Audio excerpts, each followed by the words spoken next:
Café de Grano, historias migrantes y no migrantes. Un espacio informativo de divulgación que discurre en asuntos sociales, culturales, políticos, religiosos, ecológicos, temáticas con un énfasis particular a los flujos migratorios. El Observatorio Regional de las Migraciones del Colegio de Michoacán, sede Zamora. Café de Grano, historias migrantes y no migrantes.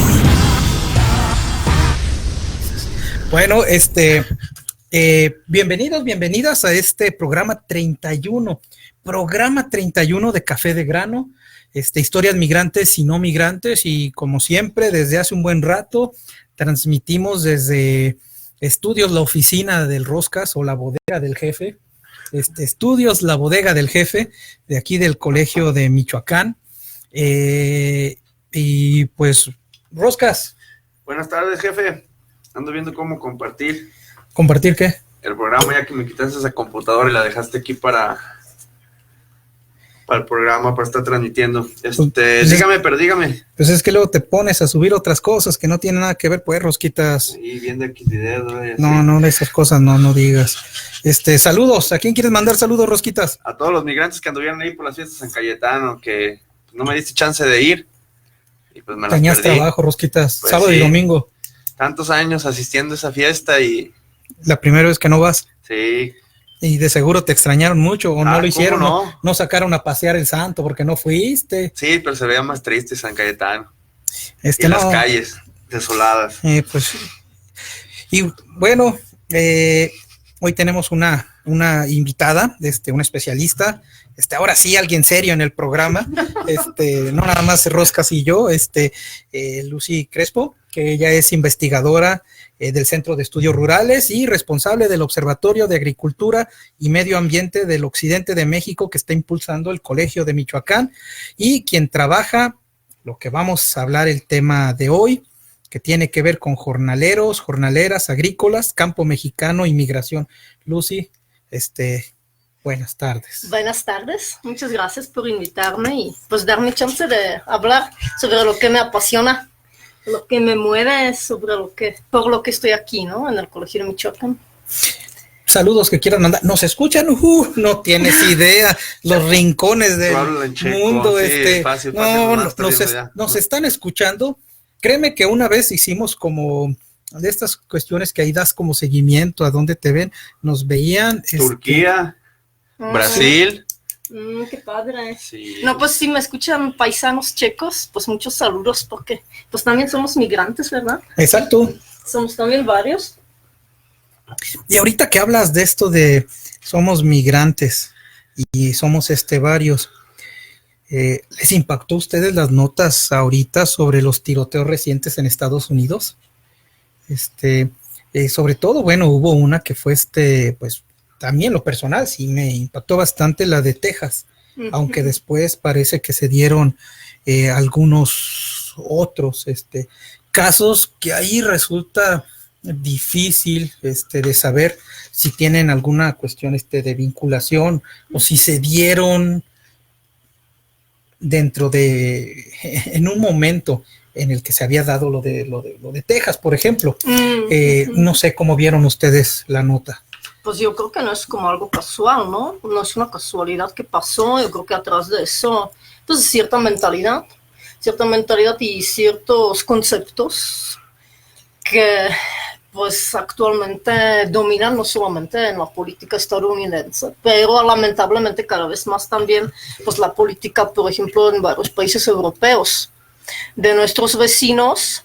República Checa todavía no podemos hablar de que es un país que tenga una extrema derecha fuerte, pero por ejemplo lo que es Polonia, Hungría y otros países postcomunistas sí se presenta muchísimo también eso. Una situación así como rechazo a población externa. Sí, a cualquier tipo de minorías, yo diría, porque a veces no es población externa, a veces son minorías, por ejemplo, como gitanos. O en el caso de República Checa son vietnamitas. Que también hay un historial fuerte sobre gitanos. Ha habido una persecución también, como, no sé si esté bien o no, pero pareciera que hay un no asentamiento, no fue como cuestión de permitirles como asentamientos a ellos. Sí, tanto con gitanos como con judíos, pero también pues tenemos que tomar en cuenta que estas dos nacionalidades pues prácticamente son gente que migra. O sea, son como sociedades bastante nómadas, ¿no? Que no están muy a favor de asentarse. Por ejemplo, en República Checa hubo, de hecho, un gran problema cuando se les obligó que tienen que tener algún domicilio permanente, porque pues su estilo de vida no es así, ¿no? Y fíjate que ahorita señalabas algo y decías contra minorías. En el caso de Estados Unidos y por lo que se vio, sobre todo en medios, se hablaba de que la persona que realizó los actos en Texas, el tiroteo, los asesinatos en Texas, hablaba incluso de que estaba aumentando la población latina, sobre todo mexicanos. Entonces hablaba de una cuestión, se llegó a señalar por ahí de no tanto ajuste de cuentas, pero sí como buscar pues acabar con ellos. Entonces, en términos de minorías, pues sí son minorías, pero también van creciendo.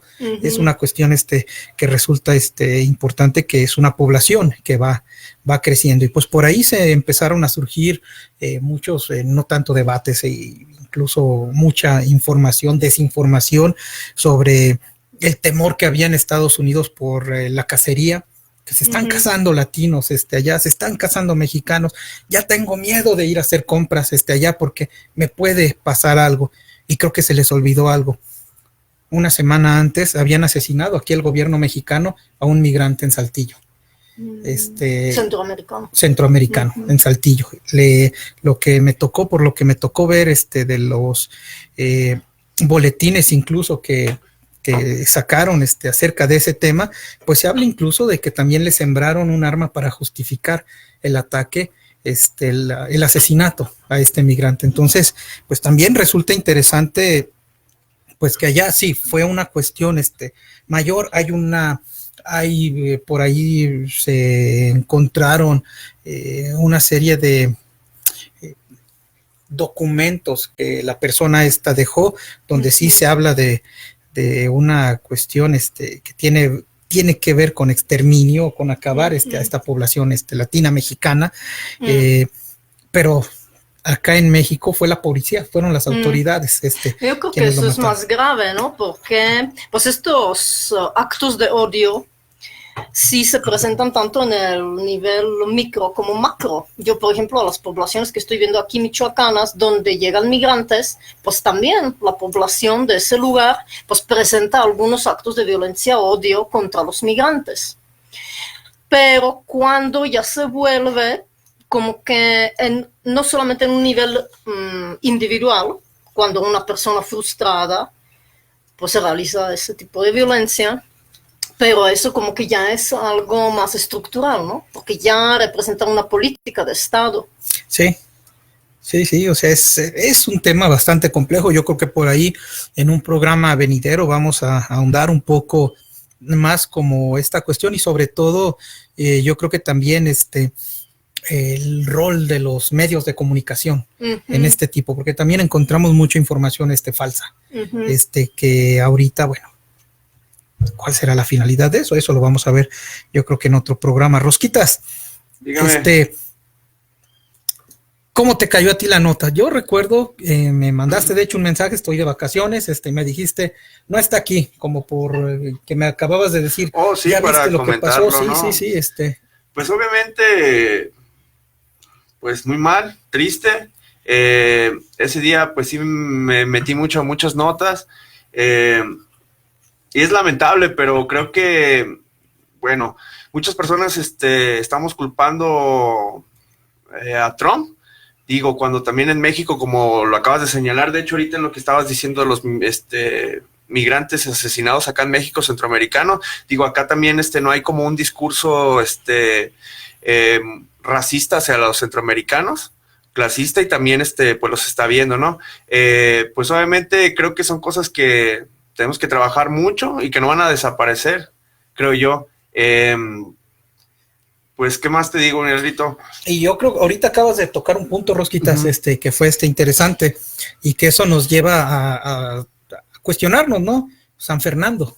Sí, O sí, sea, sí, la no matanza se olvida, es- o sea, no se olvida como esa cuestión de San Fernando de la matanza a estos migrantes centroamericanos, Sí, y que siguen continuando, exacto, a sigue, pesar de que no hay un discurso de racismo hacia los centroamericanos. sí, que igual pueden decirnos, ahí entra otro elemento, ahí es crimen organizado, Ujú. no es Eso sí. no es como este discurso de odio, pero vamos, la falta o el desinterés por indagar, encontrar las causas de eso que está ocurriendo, de esos, como decía un colega Rodolfo García Zamora de Zacatecas, México representa una frontera pues sangrienta para los migrantes en tránsito y donde te pueden matar y nadie va a decir nada. Sí, sí, O sea, ahí quedas sin identidad, como los migrantes mexicanos que están intentando cruzar, que de pronto quedan en el desierto, que no saben,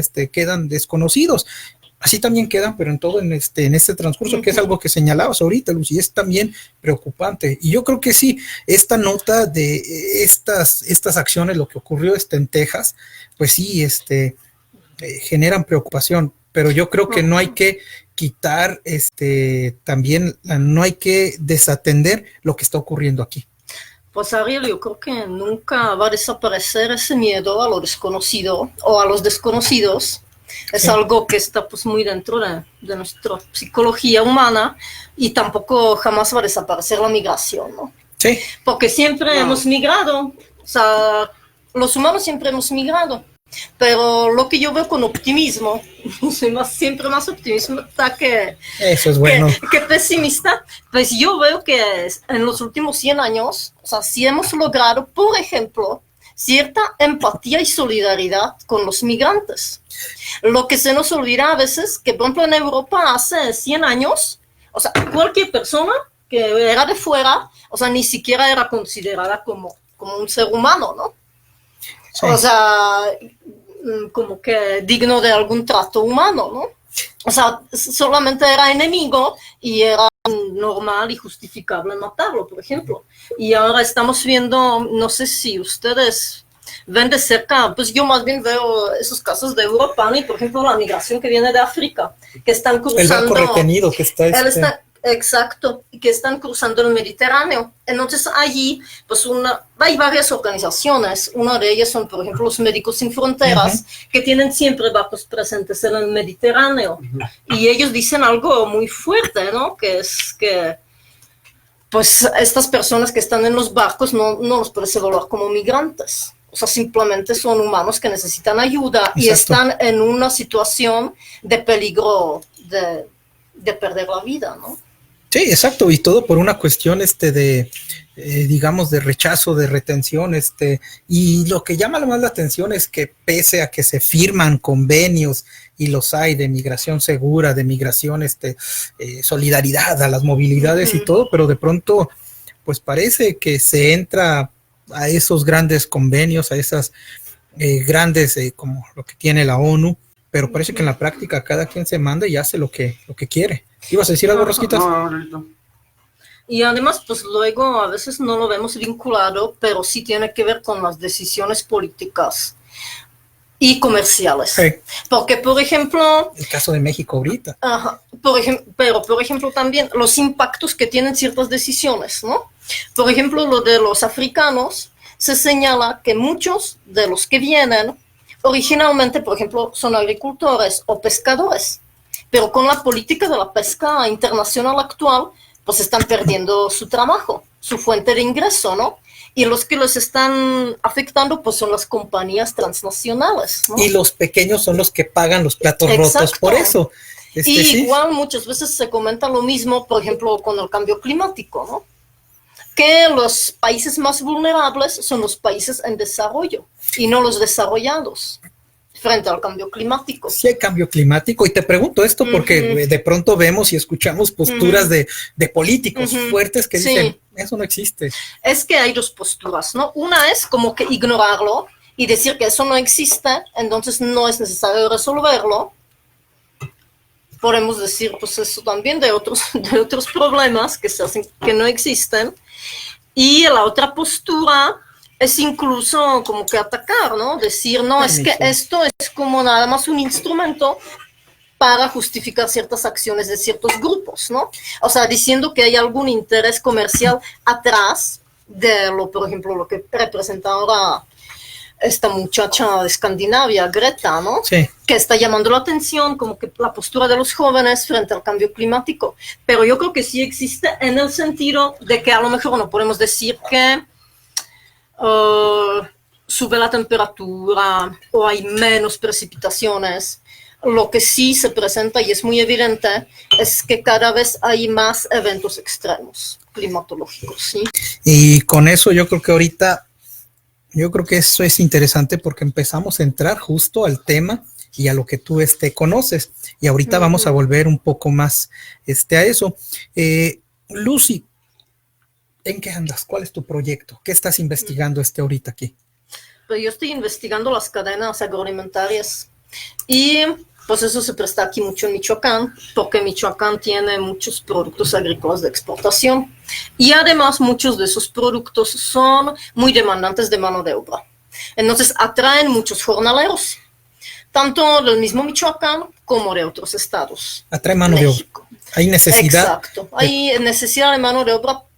A mí los productos que más me interesan pues son las berries.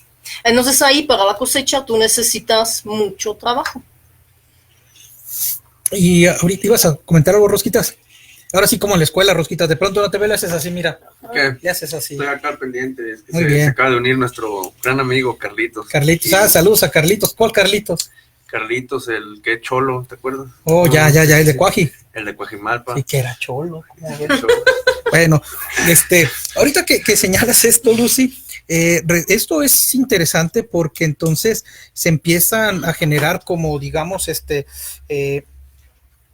pequeños centros de atracción de mano de obra de la región. Y obviamente la mano de obra que atraen de la región entran como jornaleros. Sí. Y obviamente aquí vamos a otra obviamente pues es gente que no tiene tierras. Depende. Okay. Hay personas que migran aunque tienen tierras. Por ejemplo, los migrantes que están más presentes en la zona de mi estudio, que viene siendo Peribán y Los Reyes, vienen de Guerrero, vienen de una región que se llama Costa Chica. Y esta región ha sido víctima de varios eventos inoportunos climáticos, pero también de plagas. Eso es una zona productora de café. Es primer producto, segundo es maíz y tercero es amapola. ¿Sí? Entonces, ellos han sufrido ahora, por ejemplo, el año pasado, nada más para citarles un dato, en el 2018, el ejército mexicano erradicó en esa zona 39,000 hectáreas de amapola. O sea, se imaginan la magnitud, ¿no?, de la producción de amapola. Y en el 2019, pues disminuyó el precio de la goma. Ajá. Entonces, eso afecta directamente a esas familias y allí ya no estamos hablando de pobreza. O sea, se habla de hambruna. O sea, de pobreza extrema, ¿sí? Estas personas no tienen alternativa. La otra alternativa, pues es el café. En el café les cayó una plaga y como desde hace 5 años, o sea, la producción bajó muchísimo. Además, tienen muchísimos problemas con la comercialización. Entonces, varios me comentan que tienen tierras, pero ni siquiera vale la pena trabajarlas. O sea, muchas veces son tierras flacas, que no te producen cada año, no tienen riego, están en una topografía accidentada, entonces no es posible mecanización. Me imagino que también lo poco que llegan a cosechar, se los compran muy barato, ¿no? Pues mira, en estos hogares rurales, la verdad que si hablas de excedentes es muy poco. Pueden ser como unos 10-20%. O sea, lo que llegas a vender en el mercado. Lo demás lo tienes para autoconsumo y para tus animales, ¿no? Si de ahí, algunos. sin justificarlo, pero creo que de ahí uno empieza a entender el por qué la amapola. Sí, claro, es una alternativa. Sí, como una alternativa, tienen ya compradores, tienen obviamente no hay tanto quiero pensarlo, tampoco nos estamos dando ideas, ojo, de que no hay tanto coyotaje como con el café. Por ejemplo, en el caso en Veracruz, con los productores de café, enfrentan un coyotaje tremendo. Producen el café, pero igual que los productores de maíz de pronto aquí, son tiempos mágicos, realmente tiempos mágicos. Al momento de la cosecha, cuando se va a sembrar, la semilla está en un precio. Cuando se levanta la cosecha y se vende, ya tiene un precio mucho más bajo. Entonces son como esos tiempos mágicos que de pronto un economista no lo puede explicar de gran forma, pero de pronto a uno le resulta irracional que pues no sea redituable sembrar. Por ejemplo, café es uno de los productos que tiene muchísima competencia a nivel internacional. Entonces, como tú bien dices, o sea, los precios son muy volátiles. Por ejemplo, una cosecha de México depende también de los precios de Colombia, que es nuestro principal competidor en arábica, pero también con, por ejemplo, Vietnam, que es nuestro competidor en robusta. Okay. ¿Sí? Entonces, ahí, o sea, son cuestiones que no están para nada bajo el control de los productores, ni siquiera del gobierno. Y fíjate que ahorita que señalas esto, acabo de ver hace poco, a Honduras también están empezando a producir, ya había una tradición de cafetal, de producto de café, y hay mucha cooperativa y se están organizando, pero el problema que también enfrentan es el precio al que se los compra. Claro. Para buscar colocar. Pero mira, hasta en la misma goma, o sea, goma de amapola, tienes problemas con precios, ¿sí? O sea, también está bajando, ahí tienes competidor, pues, Afganistán, y si Afganistán produce mucho, o sea, yo estoy muy en contra de esa exclusión de productos agrícolas ilícitos, porque es un producto agrícola como cualquier otro, ¿no? O sea, que necesita insumos, necesita transporte, tiene su mercado, y entonces, pues, pasan las mismas dinámicas económicas, ¿no? Y regresando pues a eso de amapola y en Guerrero, pues el problema es que esa zona es muy violenta. Sí. Históricamente es muy violenta. Es una zona donde viven náhuatl y mixtecas. Y luchan contra el gobierno. O sea, durante décadas luchan contra el gobierno, son bastante violentos, pero también en ese mismo territorio ocurre mucha violencia de los carteles por el control, ¿no? De la producción. Entonces, luego nosotros aquí realmente podemos ver el resultado de eso, porque llegan muchas mujeres jornaleras a las cuales les mataron los esposos.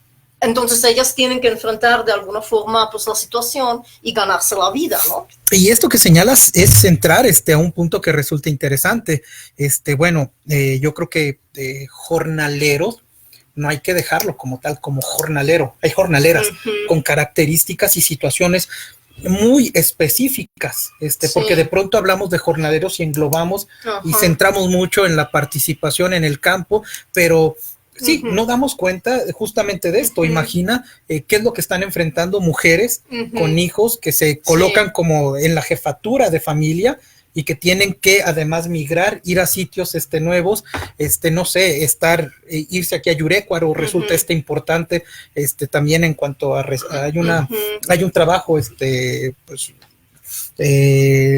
producción allá que requiere mucho mano de obra, tanto como aquí, pues lo que también enfrentan, ¿no? Las mujeres. ¿Tú qué has encontrado en ese sentido? O sea, de los jornaleros, los más vulnerables son los migrantes. Y dentro de los migrantes son las mujeres migrantes, ¿sí? Porque, por ejemplo, las mujeres que llegan ni siquiera saben hablar español, no son capaces de realmente, por ejemplo, realizar un contrato. Entonces dependen totalmente del intermediario, de los que llamamos pues, coyotes, y a mí me ha tocado, por ejemplo, trabajar, porque pues una parte de mi trabajo fue realmente trabajar, ¿no? En esos campos. Entonces me tocó trabajar con una muchacha que yo veía, a mí me parecía que estaba embarazada, porque pues tenía como pancita. Entonces le pregunté si estaba embarazada y ella me comentó que no, que acaba de dar a luz, ¿no? Que tiene un bebé de 1 mes. Y eso me sorprendió mucho, entonces ya la empecé a preguntar y efectivamente me comentó que viene de San Luis, Costa Chica, Guerrero, que tiene 2 hijos, la muchacha tenía 18 años y que cuando tenía 7 meses de embarazo, pues mataron a su esposo. Entonces, pues ahora ella se vio pues obligada a dejar a su bebé recién nacido. Imagínate, o sea, y venir casi después del parto, ¿no? A trabajar. Trabajar en un trabajo donde estamos trabajando, O sea, hablando de ¿qué un cuarentena trabajo, ni qué nada? ¿No? nada. Y estamos trabajando en un trabajo físicamente pesadísimo, ¿sí? Porque trabajas, por ejemplo, pues con mucho calor, expuesto a todo tipo de agroquímicos. Estás trabajando... Y también se han de enfrentar como acosos, ¿no? De los mismos trabajadores. Pues mira, ahí una ventaja es que los que vienen son como de comunidades muy unidas. Entonces, por lo general, el que es el intermediario se encarga totalmente de la mujer. O sea, su familia entrega a la mujer y le dice, ¿sabes qué? Llévala a trabajar y en 2 meses me la regresas. Así como la llevaste. Entonces, ellas no se mueven nada solas. O sea, ellas siempre vienen acompañadas. Incluso yo, por ejemplo, me fue difícil entrevistarlas. Porque si no están en el campo trabajando, están en la casa. Y estamos hablando de que están dentro de la casa. Mucha observación, vigilancia. Y todo, pues el grupo de los migrantes que vienen, las están observando, cuidando, ¿no? Y como en este caso que vienen de lejos, traen a sus bebés. Y si los traen, ¿dónde los cuidan? Por lo general no. Casi la mayoría viene, los dejan con su mamá, con la familia, sí. Pero pues al otro lado, pues ellas están como que bajo un control social 100%, ¿no? O sea, no deciden nada. No deciden dónde van a vivir, qué van a hacer son con entregadas con el dinero. al intermediario y él se hace cargo de todo y ya las entrega de regreso a sus familiares y les dice, aquí está lo que ganó en tanto tiempo, nada más le quitamos. Exacto, porque el intermediario, o sea, el modo de trabajar es así. Sí. Él mismo nos contó. Es que yo trabajo con gente de verdad muy humilde. Entonces ellos vienen conmigo, yo les pago el transporte, yo les doy la comida la primera semana, les doy la casa y les consigo el trabajo. Eso es otra particularidad que se me hace muy interesante. Casi la mayoría de ellos trabajan con empresas grandes, tipo Driscolls, Agroberries y así, ¿no? Entonces, la mujer llega, por lo general le dan un contrato, eso sí. Tiene seguro, tiene contrato durante el tiempo que está allí trabajando y por lo general después de 2 meses se regresa, porque ellos van y vienen. Cada semana va una camioneta a Guerrero y regresa, ¿sí? Entonces así como se la llevaron, pues así la entregan, ¿no? En su casa. Eso del contrato es algo que sí has visto que se da en muchas empresas, porque también, acabo de leer un reportaje de muchos enganchadores, que las empresas ponen enganchadores para evadir de la responsabilidad y no hacen contratos a los trabajadores y trabajadoras. Entonces, de este intermediario que hablas, ¿sí has visto que sí se da mucho en varias empresas, de estar dando contratos? Las empresas grandes no se quieren arriesgar tanto. Exacto. Por lo general sí les dan contrato y tienen seguro. Pero fíjate que también es interesante porque eso a veces también es una barrera. Porque la gente no quiere presentar sus papeles. No los quiere traer de Guerrero y no quiere presentarlos. O sea, como ellos viven en esta zona bastante violenta, como que pues tienen cierta desconfianza a las autoridades. Sí. Entonces... también incluso los intermediarios dicen que a veces tienen que pues, obligarlos, ¿no? Que traigan papeles y que se aseguren. Sí. Y además esas empresas yo creo que sí es bueno, sí es más positivo que negativo, que los pagan en tarjeta bancaria. O sea, no se les paga en efectivo. Aunque también después dicen es que, por ejemplo, esa mujer no sabe utilizar la tarjeta, ¿sí? O sea, realmente siempre tiene que estar acompañada. O sea, no habla español, tiene una escolaridad mínima, nunca ha salido de su comunidad. Si viene de su comunidad, siempre acompañada con los demás, ¿sí? Entonces, pero de todas formas, o sea, hasta puedes decir, mira, a un lado, pues, seguridad sí, ¿no? Pero al otro lado, como esclavitud moderna, exacto, ¿no? O sea, exacto, es que es... Hacia allá es hacia vivo un poco, o sea, hay como una cuestión de vigilancia constante, Sí. de no puedes hacer nada, te tienes que mover por no conocer usar el cajero, tienes que estar siempre bajo supervisión. Sí. Y eso es una dinámica en la que te meten. Ahorita, hace un momento lo que hablaban de estos de los pequeños, de esta persona, por ejemplo, con su hijo de un año, de un mes, que de pronto tiene que venirse a trabajar. Acá en Yurecuaro se escuchó hace bastante tiempo, bueno, de hecho pusieron una guardería en una como pequeña escuelita allá en un campo de cultivos que tenían allá. Era justo por eso, porque llegaban muchas personas y se traían a los hijos, y entonces el hijo de 4, 5, 6 años era el que se encargaba del de un año, y se encargaban de ellos y estaban a las orillas de las parcelas, y ahí fue donde murió un pequeño por un accidente, creo que fue una camioneta que se echó en reversa, estaban ahí y ocurrió un accidente. Entonces se empezó a hablar después de que había picaduras de pronto de animales que le ocurría a los niños, y resultaba complicado en ese sentido, y fue donde algunas empresas les han insistido en que debe de haber también una responsabilidad social también respecto con los empleados. Y ahorita lo que señalabas de estos, Rosquitas, de lo de los enganchadores, creo que fue en el caso de Sinaloa, donde se llevaron a un grupo de Guerrero y allá los retuvieron, y al final no les dieron empleo, no les dieron nada por el enganchador, y se generó una deuda grande por parte de esta población, de un grupo grande que salió con la esperanza de generar un ingreso, y regresaron con una deuda por el autobús, por lo que estuvieron allá esperando. Entonces de pronto los enganchadores, pues hay veces que esté también mucho con los migrantes hacia Estados Unidos, con las visas H2A o H2B, que hay también mucho estafador. Y bueno, volviendo también al tema de esto de las mujeres migrantes, cuando estuve haciendo, lo preguntaba hace ratito de qué hacían con la cría, porque cuando estuve haciendo trabajo de campo para Elizabeth Juárez, platicando con varias jornaleras, muchas de ellas cargaban a sus hijos y se los llevaban al campo, y más que nada porque eran como 600 pesos, 700 pesos lo que ganaban semanalmente, y la guardería les cobraba 500 pesos.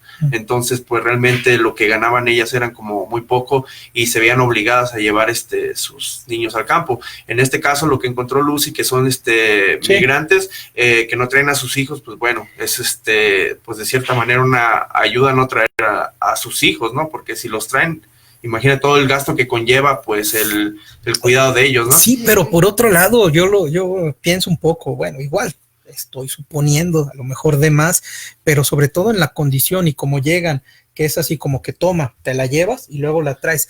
Es de alguna forma también como la responsabilidad de acá se queda tu hijo, tú tienes como tu obligación de también estar respondiendo por nosotros, que estamos cuidando al niño, y más la forma como las colocan, ¿no? Como pareciera, como esta cuestión que decías, como esta esclavitud, como esta cuestión de una inversión, envió una persona y después me vas a traer a la persona de vuelta, pero con un capital, esto se resulta como complejo y complicado, ¿no? Es que esa figura de los intermediarios o coyotes es a la vez amada y odiada, ¿no? Porque en el momento que esa gente pues busca algún trabajo y en su localidad no encuentra absolutamente ningún trabajo y de qué vivir, entonces obviamente pues acuden a él, ¿no? Le hablan, le dicen, ¿sabes qué? Somos 5, tienes trabajo para nosotros, puedes conseguirnos casa, porque ellos solos nunca hubieran podido, ¿sí? O sea, no tienen ese capital intelectual, social para conseguir un trabajo fuera. Y además, pues estas personas, los intermediarios también tienen cierta responsabilidad por el grupo que traen, ¿no? Tienen que organizarse, tienen que ser a veces mucho más responsables, porque si hay necesidad de más trabajo, pues tienen que conseguir más gente o ellos mismos tienen que trabajar más. Además, en la localidad donde llegan, aquí en Michoacán, pues también muchas veces atraen ese odio que estamos hablando, ¿no? Ha pasado que les queman las camionetas, han pasado ataques a los intermediarios, ¿sí? De la misma población michoacana. Y también ellos mismos, por ejemplo, señalan, es que la verdad es difícil con mi gente. Porque, por ejemplo, imagínense, ellos llegan de Costa Chica, que es una área pues muy distinta culturalmente.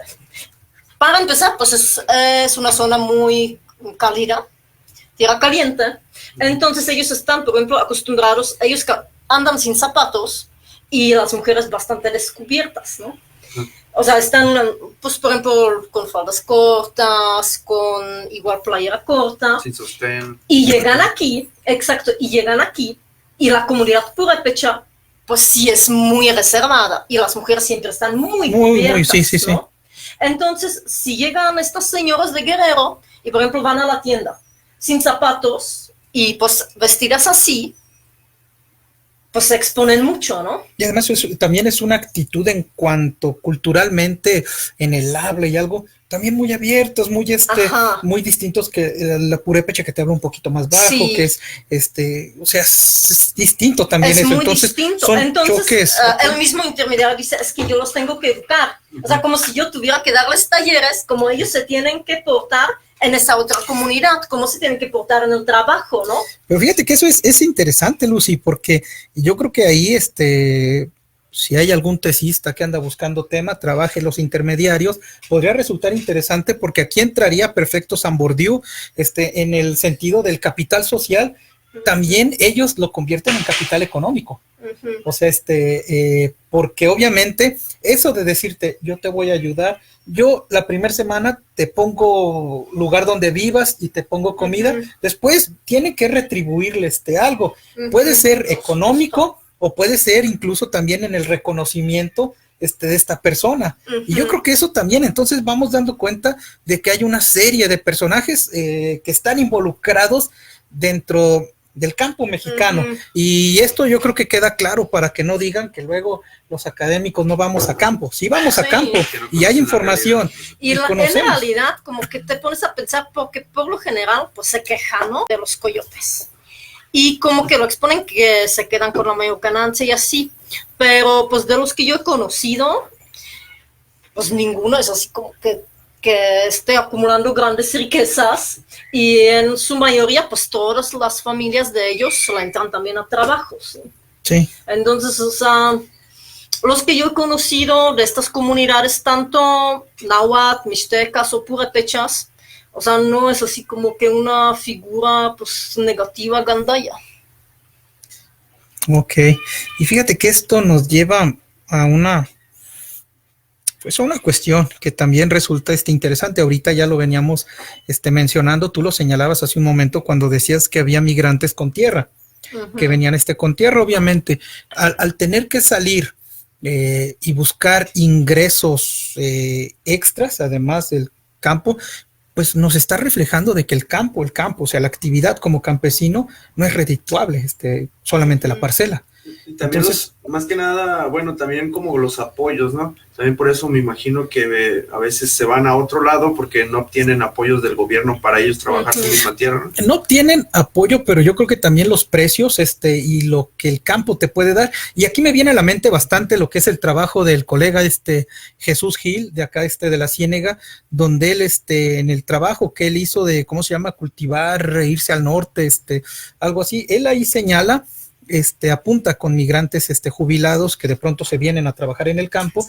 Él lo que apunta ahí es que la actividad del campo no es una actividad ya redituable. Entonces no nada más lo están haciendo por una cuestión simbólica, por una cuestión de sentirse útiles, pero en sí la actividad, sembrar una parcela de 3 a 5 hectáreas no es redituable, no les deja. Ahí depende mucho dónde. Porque, por ejemplo, pues en esas tierras que estamos hablando de pues, la sierra o estas tierras donde han sido realmente marginados los grupos indígenas, pues son las tierras menos fértiles, ¿no? Sí. Donde la verdad, con 5 hectáreas, pues a lo mejor no puede sobrevivir una familia. Si estás hablando aquí de Valle de Zamora, pues hay familias que viven muy bien con 1 hectárea, porque tienen riego, alcanzan a veces hasta 3 cosechas al año, tienen verduras, tienen trigo, maíz, sí, o sea, depende de dónde. Depende de la región. Depende de la región. Y otra cuestión es que cómo está estructurado el campo mexicano. O sea, tienes los pequeños productores, que son como que los típicos hogares rurales, que siempre han tenido múltiples ingresos. O sea, ellos tienen esa parte agrícola, donde producen, tienen parte pecuaria, obviamente un ingreso muy importante, remesas, luego uno que otro apoyo, ¿no?, de gobierno que pueden recibir, que por ejemplo es Prospera o de Zagarpa o fertilizantes o semillas, y pues una gran parte de lo que producen va pues para el autoconsumo, y para el mercado, como ya dijimos, pues una pequeña parte de excedente. Entonces ahí, por ejemplo, para estos nunca van a funcionar los precios de garantía, porque ellos realmente no producen tanto para vender cantidades grandes y cobrar este precio de garantía, ¿no? Entonces allí, ¿cuál sería la otra opción? Pues lo que se llama asistencialismo, ¿no? Que les estás pagando apoyo que es social, no es productivo, ¿no? No está enfocado a mejorar la producción, sino mantenerlos con cierto mínimo nivel de vida, ¿no? Fíjate que ahorita que señalabas esto de los paquetes, pues resulta, yo recuerdo, mi abuela ya falleció, de aquí de la región del municipio de Penjamillo, y recuerdo por ahí en el 87, donde la parcela de ella era una parcela donde sembraba maíz, frijol, calabaza, chile. Después, cuando regreso, y esto fue en el 87, después regreso en el 2005 y me doy cuenta de que la parcela de ella ya era puro maíz. Y lo que ella me decía es que justo los paquetes que les vendían, ya no les permitía tener como ese otro tipo de productos que era lo que utilizaban para un autoconsumo, frijol sobre todo, ya no lo podían sembrar. Entonces también los paquetes van afectando como de alguna forma el hecho de que generen productos en el campo que sean para autoconsumo, como lo venían haciendo. Entonces, pues también ahí hay un impacto importante, porque les estás cortando, pues les estás generando un gasto, porque ya no ellos están produciendo lo que están consumiendo, gran parte de lo que consumían en su parcela, ya lo tienen que adquirir fuera. También esa es otra de las realidades, lo que se está visualizando como en el campo, ¿no? Sí, porque a un lado tienes estos monocultivos, pero todavía estás hablando de maíz, pero luego hay monocultivos de los que yo estoy más estudiando, son monocultivos que ni siquiera son para el consumo de la población, ¿no? O sea, que son exportados, como pues es el caso de los berries, puede ser también el caso de aguacates, puede ser igual el caso, por ejemplo, de agave, ¿sí? Que pues de estas parcelas, pues tú ya no puedes comer nada, ¿no? Prácticamente. O sea, tú te vuelves allí como un pequeño empresario, ¿no? Entonces también tienes como que esa parte de la agricultura empresarial donde ya el propósito no es comer de la parcela, sino que producir para vender. Y lo ves como una inversión. Y eso también está en una mediana y grande escala, ¿no? Hay en una mediana escala que, por ejemplo, ves gente que regresa de Estados Unidos con cierto capital, lo invierte en poner estos cultivos comerciales como los berries, pero lo ven como algo rentable. Y si les baja la rentabilidad, ya no obtienen las ganancias que ellos esperan, pues toman el dinero, invierten en cualquier otra cosa. O sea, ellos no dependen solo de agricultura, pueden invertir en algún otro negocio, ¿sí? Y por lo general, pues esas tierras se rentan. A veces incluso rentan todo el cultivo. O sea, ya rentan, por ejemplo, zarzamora, 5 hectáreas de zarzamora y las trabajan, ¿no? Y luego, en el campo mexicano, tienes una tercera figura, que son empresarios grandes, muy grandes, y esos hacen lo mismo que los anteriores, pero pues a una escala grande. Entonces ya no solamente se mueven, digamos, entre regiones, sino entre países, ¿no? Y ven la agricultura como una forma de inversión, tal cual, como un negocio.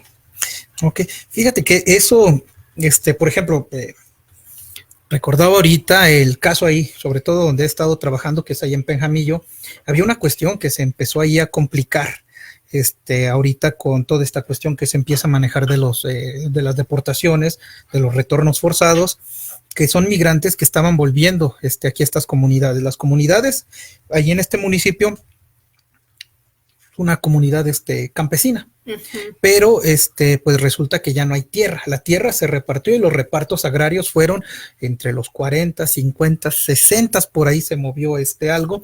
Después se da la apertura para vender tierra, claro, se empieza a dar, pero empiezan a volver muchos que no tienen tierra, Entonces se empieza a dar una competencia muy fuerte como jornaleros dentro de ahí a nivel local. Y eso empezaba a generar una serie de problemas. ¿Y a qué voy con esto?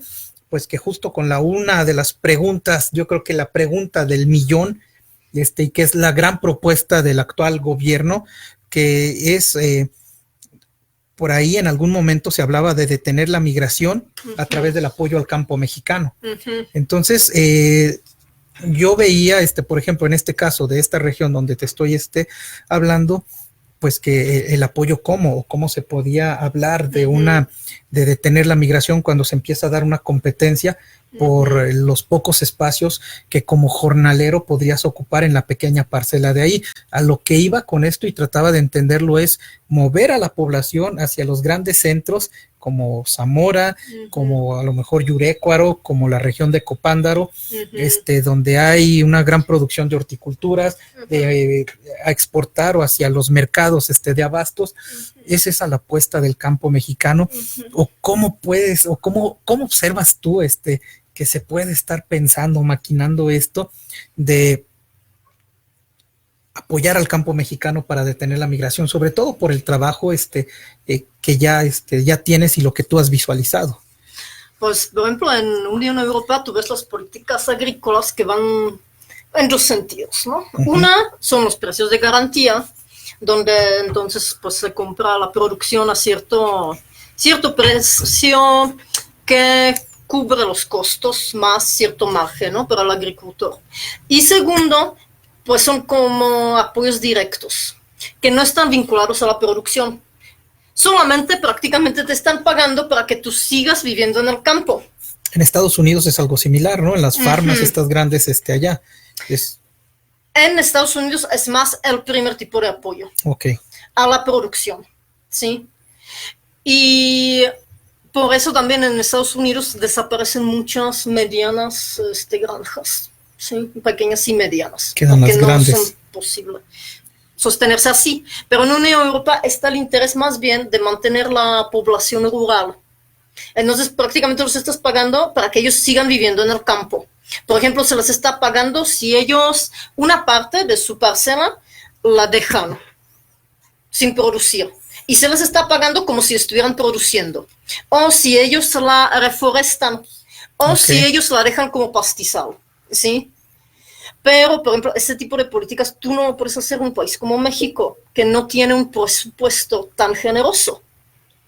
O sea, no es posible mantener así la población mexicana. Y que de pronto, por ejemplo, en el caso aquí de Zamora, tú lo vas a estar observando, creo que ya pudiste haberlo apreciado. Yo recuerdo cuando llegué en 2005, hay zonas de parcelas que de pronto ahorita ya son fraccionamientos, o sea, lo que es el campo se está pavimentando y se están buscando. Y aparte también, bueno, leyendo un reportaje también, del apoyo al campo, el 60% lo acaparan las grandes empresas, que son el 20% del padrón de los que piden apoyo, y el otro 80% que son de los pequeños agricultores, pues les dan muy poco dinero, ¿no? Entonces también creo que también eso tiene que ver mucho de que no tenga tanto impacto este apoyo al campo, ¿no? Si se lo está quedando las grandes empresas. O sea, el único impacto que tiene es ese. O sea, crear estas fuentes de trabajo, pero para jornaleros. O sea, donde tú ya eres empleado.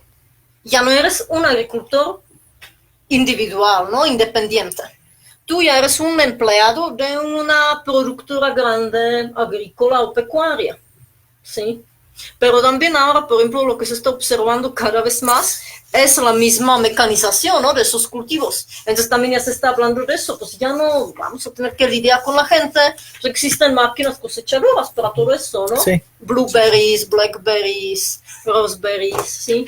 Entonces, o sea, ¿dónde va a llegar eso, no? Que ya ni siquiera se van a crear estas fuentes de trabajo. Fíjate que mi abuela, me acuerdo que me decía, es que ahorita, me decía, mira hijo, dice, ahorita el campo, dice, antes nos íbamos desde las 5 de la mañana, nos íbamos al campo, dice, se iban los viejos, Dice, ya después a nosotros nos tocaba llevarles de almorzar y ya nos quedábamos a trabajar con ellos, regresábamos, preparábamos la comida, les volvíamos a llevar, nos quedábamos otro rato y después regresábamos. A los viejos, a los hombres, ¿no? Sí, sí, así señalaba. De tercera edad. Y no, de los hombres. Y decía, y pues bueno, había una labor. De entrada, y mi abuela me decía la friega que también ella como mujer del campo llevaba. De mientras ella se tenía que levantar, de preparar los desayunos, desayunos para que ellos se fueran, después llevarles el almuerzo, después quedarse allá a trabajar, volver, preparar comida, llevarles comida, quedarse un rato a trabajar y regresar y preparar la cena. Decía, volvían ya tarde. Dice, ahora con el tractor, dice, se van un rato. Dice, hay veces que se van y a las 12 del día ya están de vuelta, dice, ya andan todos así. Entonces, sí hay una dinámica distinta donde en estos pequeños, por ejemplo, en este ejemplo pequeño de ahí de esta ranchería, pues sí, el tractor, simplemente el tractor y la cosechadora esta que tenían, pues te quita mucha mano de obra que pudiste haber ocupado. Tú lo puedes ver como positivo, pero también como negativo, porque imagínate, es muy diferente que tú trabajes tu parcela, ¿no? Sí. Y que tú seas tu propio dueño, que si tú eres un empleado, donde te tratan mal, y muchas veces sí, o sea, abusan de poder, entonces como jornalero, pues la verdad es el peor trabajo que puede ser, ¿no? Sí. Porque es físicamente agotador, y además, mal pagado. Bueno, en ese caso no es tan mal pagado, porque pueden ellos ganar hasta 300 pesos al día, ¿sí? Pueden ganar hasta unos 2,000. 500, 2,800 a la semana, o sea, no es tan mal pagado, pero a mí lo que yo creo que más me molesta es como que el trato, ¿no? Que sí. De verdad te tratan mal, o sea, no es humano, el trato no es igualitario, y yo como que siempre me pregunto, o sea, caramba, de verdad no es posible cosechar estos berries de una forma digna, no, tratándose como gente normal, ¿no? Gente igual, y lo ves tanto aquí en México como todavía mucho más en Estados Unidos, ¿no? Por ejemplo, estas personas de Guerrero dicen, no, es que nosotros, la verdad, ya no migramos a Estados Unidos, porque como no hablamos pues ni inglés ni español, o sea, el trato que recibíamos era terrible, como infrahumano, ¿no? Sí. Y fíjate que ahorita esto que señalas, por ahí en un documental que trabajamos sobre braceros, había el testimonio de un bracero que decía que él trabajó en la fresa, ahí en California. Decía, nos daban un chicle, preferían darnos un chicle para que trajéramos algo en la boca y masticáramos y no agarráramos una fresita y no la comiéramos. Dice entonces, pues Sí, o por ejemplo, les registran mal la hora de la entrada, les registran mal las cubetas que entregan, ¿no? Y cosas así, que yo digo, caramba, ¿por qué? O sea, ¿por qué tienes que tratar a la gente así, no? Sí. O sea, si con eso no ganas nada. O sea, yo entiendo que ellos, por ejemplo, establecen cierto precio, ¿no? Por la cubeta cosechada, y eso directamente afecta a sus costos. Y cierto ritmo de trabajo, ¿no? También que lo tienen que hacer en un cierto tiempo, ¿no? Aparte, sí. No es lo mismo que tú hagas una cubeta, supongamos, en 40 minutos, que yo la haga en hora y media. Sí. Es que tú tienes que cumplir un mínimo. Sí. Si no lo cumples, te despiden. Pero eso también lleva a una cuestión digamos, sobreexplotación de uno mismo. Claro. En el sentido de que tú, Lucy, resulta que tú hiciste una cubeta en 30 minutos, cuando la cubeta la estábamos haciendo en 50 minutos. Eso ya nos pone una marca. Para nosotros poder hacer, entonces vamos como en una competencia. Exacto, pero es una competencia interna. a la que te meten las mismas dinámicas de la empresa. O sea, donde pues tú eres el que vas marcando tus tiempos. Exacto. ¿A poco si Roscas después hizo la cubeta en 15 minutos? Porque ustedes no la van a hacer en 15. Ya los patrones van a poner como de ejemplo a esta persona que lo hizo en 15 minutos para exigir a las demás personas. Y yo creo que también siempre va a haber trabajadores, pues, ahora sí que se maten más. Y eso exige a muchos, ¿no? Y eso ya también están perdiendo como, pues, varios derechos y un trato más, más humanos por pero también eso, en cierto sentido, conviene al patrón. Porque así se crea una división y competencia interna dentro del mismo grupo de los que le beneficia a él con la producción. Por supuesto. Sí, pero por eso te digo, o sea, no es tanto la diferencia en lo que ganes cuando trabajas tu parcela o cuando trabajas como jornalero. Más bien yo creo que es esa la diferencia, la gran diferencia para ti como persona. Y ahí viene como en algún caso, por ejemplo, tengo familia que ha trabajado en Maquila. De pronto en Tijuana. Les ha metido como en una dinámica bastante complicada que de pronto alguien en la empresa resulta que ensambló mucho más rápido que otros. Y eso empieza a generar un acelere y una competencia muy importante y una dinámica de sobreexplotación entre uno mismo, y donde el patrón dice, y por el mismo, en ese caso, en la maquila acá, por el mismo pago, me haces más. Sí, es ahí donde dice Lucy, ¿no? Que, o sea, nosotros como trabajadores, o bueno, los trabajadores también a veces en lugar de voltear hacia el patrón, hacia los administrativos y decirles, ok, vamos a llevarlo más calmado, más derechos y todo eso, la cogemos entre los mismos trabajadores, y es donde empieza esta división. Y es lo que quieren realmente, pues, estas grandes empresas, ¿no? La división entre los mismos trabajadores, y ahí háganse bolas, ¿no? Pero es como que una competencia de verdad a nivel global, ¿no? Porque, por ejemplo, estos de Driscolls aquí dicen, ¿saben qué? Michoacanos, ustedes ya son muy exigentes. Yo me voy a traer gente de Guerrero. Exacto. Ahí ganan 70 pesos al día y van a hacer lo que yo quiero y como yo quiero, ¿sí? En menor tiempo. En menor tiempo, ajá. Y lo puedes llevar hasta una escala global, ¿no? Donde dice Driscoll, ¿saben qué?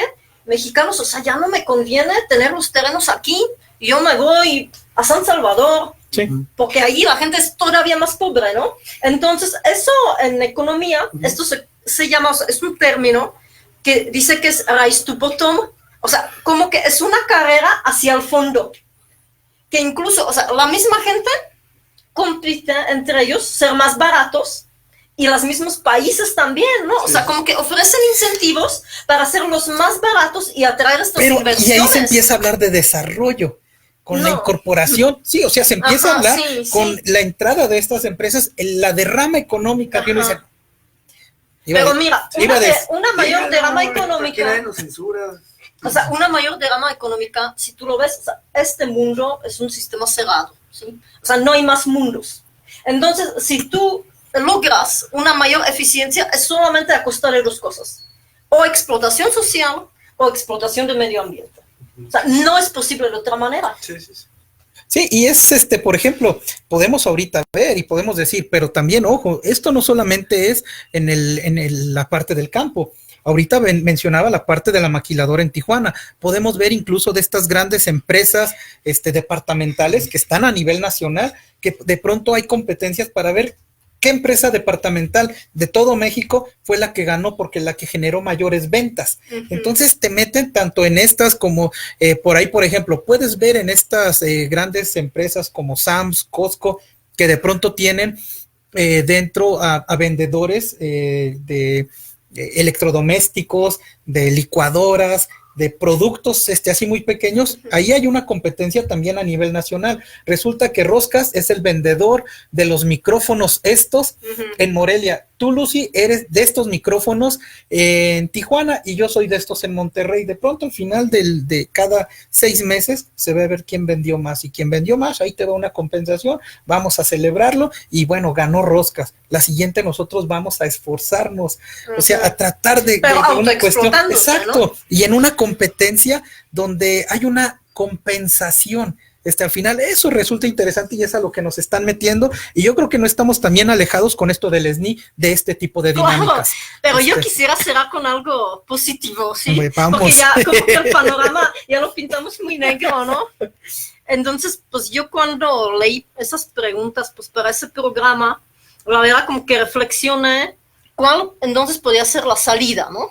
Si dijimos que los precios de garantía no, los subsidios o apoyos directos tampoco, pues yo llegué a la conclusión que pues solamente serían como que proyectos de abajo, proyectos que realizan las comunidades, por ejemplo, para conservar su suelo, para mantener el agua en su paisaje, para reforestar, para realizar algún tipo de agricultura más sostenible, como la agricultura agroforestal, ¿no? Sistema productivo agroforestal. Y pues sí, acompañado con los técnicos, ¿no? Que luego dices, o sea, también se critica, ¿no? Los ingenieros y el extensionismo, como que ya se volvió más bien estas personas que son preparadas, que vienen de las escuelas de agricultura, pues que luego se vuelven vendedores, ¿no? De estas transnacionales incluso, ¿no?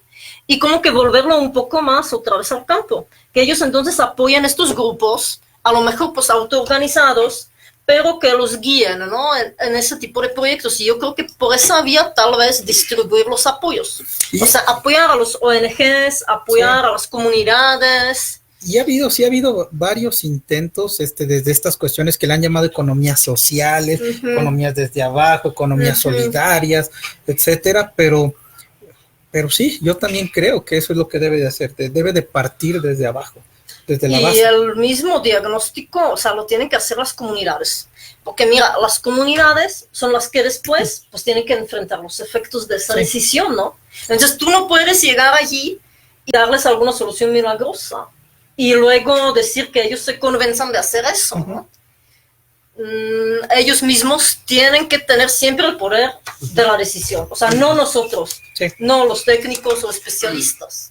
Sí, la gente de fuera, sino de parte de ellos mismos, y yo creo que regresar a esto que se estuvo haciendo creo que partió durante los 70s, cuando se hablaba de los diagnósticos autodiagnósticos, diagnósticos participativos, como estas propuestas. Yo creo que por ahí pues ya la oreja, Arielito. Sí, ya, nos aventamos la hora, Lucy, nosotros decíamos 45, 40 minutos, no sé si algo que quieras agregar, que digas, además de este optimismo que todavía hay solución, algo que quisieras agregar, Pues por lo pronto, trátenlos bien a los migrantes jornaleros. No, pues a los migrantes y a todos los trabajadores, como decía también ahorita, las maquilas en todos lados, porque sí hay mucho maltrato en los campos, en las maquilas y en muchos lados, ¿no?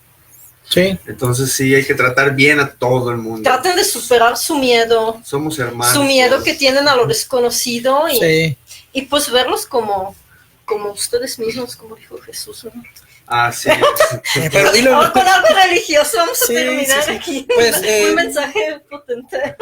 Pues yo creo que pues te agradecemos, Lucy, realmente yo creo que no decimos gracias por haber estado, por ahí te vamos a invitar más adelante, fue muy ameno, creo que de pronto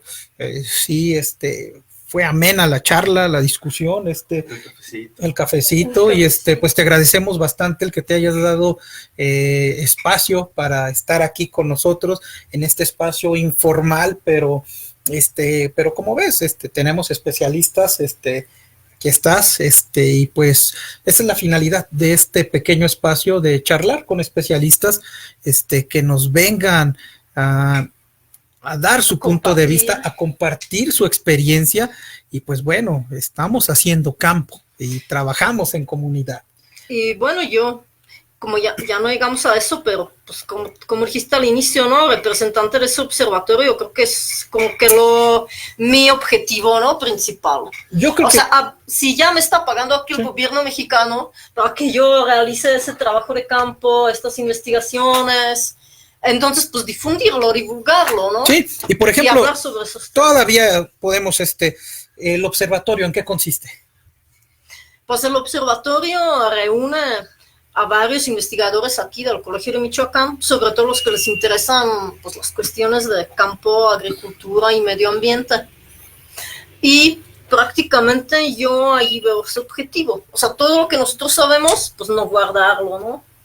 Compartirlo pues, con público en general, la verdad.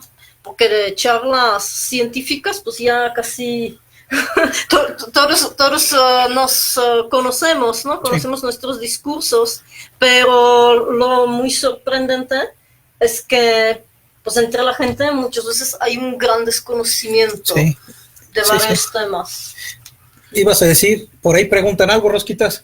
Bueno, sin comentario, Norma, pero bueno, también de una vez mandar saludos a los que nos mandaron saludos, a Mane, el esposo de Laura, Arturo, Pipón en California, también nos saluda la amiga Mechita, y por allí dice Norma Vaca, que también le mandamos un saludote. Ah, sí, claro, Diagnósticos territoriales y extensionismo, más allá de lo técnico.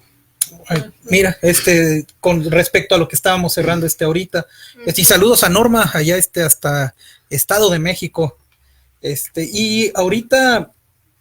pues saludos a Gembe, es Gembe, ¿no? El que estaba ahí, por ahí Gembe también, por ahí yo creo que después lo invitamos, trae un proyecto interesante respecto a educación y sobre todo básquetbol en la en La Cañada, ahí se me olvidó, ¿Dónde vive? ¿Dónde vive? Allá en... ¿Comachuén? No es Comachuén, es... Pablo. No, pues es esta zona importante de defensa, no, Cherán.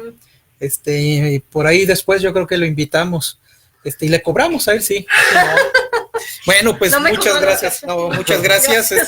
Pues nos vemos en el siguiente programa, por ahí estaremos publicando sobre qué va a ser el siguiente. Entonces, pues hay que cancelarle rosquitas para que no nos cachen diciendo alguna cuestión, que no sea, y después ahorita cuando le empiece a cobrar y después decir estamos en vivo, córtale, avísenme. Pues bueno, muchas gracias, muchas gracias. Gracias, hasta luego.